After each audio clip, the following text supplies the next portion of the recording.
સુરતના cyber crime operation mule hunt 2.0 હેઠળ વધુ એક આરોપીની ધરપકડ કરી ઓનલાઈન રોકાણમાં 390% નફાની લાલચ આપી 5.99 લાખની છેતરપિંડી આચરી ડે વિથ લીપ પ્રોગ્રામના નામે બનાવટી વેબસાઇટથી ઠગાઈનો ખેલ। ઓનલાઈન રોકાણમાં 390% નફાની લાલચ આપી ₹5.99 લાખની છેતરપિંડી આચરાઈ।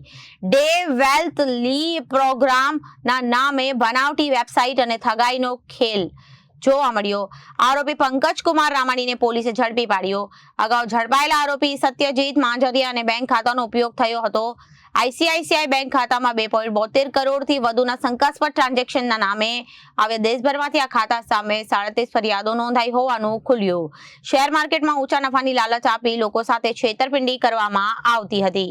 2.0 અંતર્ગત એક ઇન્વેસ્ટમેન્ટ ફ્રોડનો ગુનો નોંધવામાં આવ્યો હતો, જેના નાસ્તા ફરતા આરોપી પંકજ રમાનીની ધરપકડ સાયબર સેલ સુરત શહેર દ્વારા કરવામાં આવી છે સુરતથી।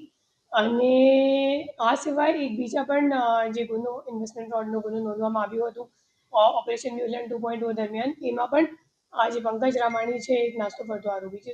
તો એમ કરીને બે ગુનામાં એમની ભૂમિકા છે। એમની ભૂમિકા એમ વચેટિયા જેવી છે કે જે અકાઉન્ટ હોલ્ડર છે એમની પાસેથી કમિશન પેટે અકાઉન્ટ લેતો હતો અને પછી ઉપરા જે ફ્રોડ કરનાર જે ગેંગ છે એમને આપવામાં આવતો હતો।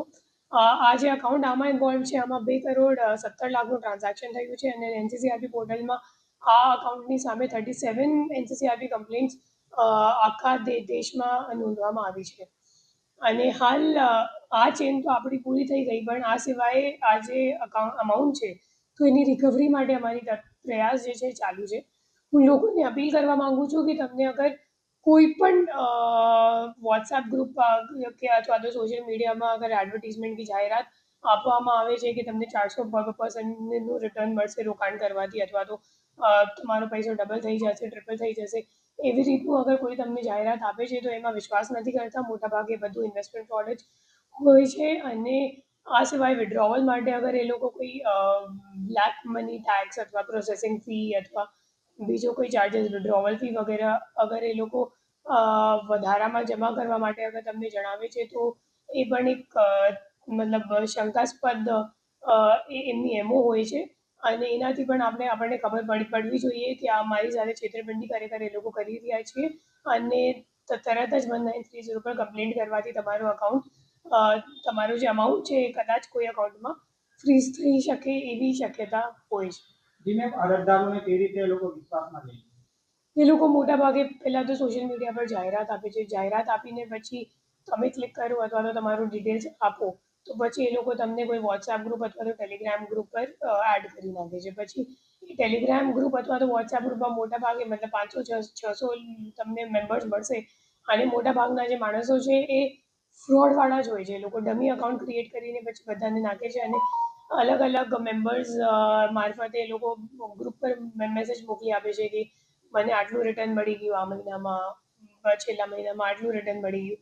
તો તમે એક ઓડિયન્સ તરીકે જ્યારે આ મેસેજ જોવો છો તો તમને પણ લાલચ આવી જાય છે કે બધા કમાવી રહ્યા છે અને સાચું લાગે છે એટલા માટે હું પણ ઇન્વેસ્ટ કરી નાખું।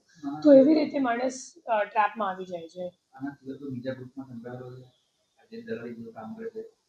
પંકજ રમાણી આ ઇન્વેસ્ટમેન્ટ ફ્રોડના ગ્રુપમાં તો સંકળાયેલ છે। આ સિવાય એમની એક ગુનાહિત ઇતિહાસ છે, જેમાં ઉમરા પોલીસ સ્ટેશનમાં કોરોનાના વખત જે કોરોનાની વેક્સિનની બ્લેક માર્કેટિંગ એક કેસ ઉમરા પોલીસ સ્ટેશનમાં પણ એમની વિરુદ્ધ નોંધવામાં આવી છે।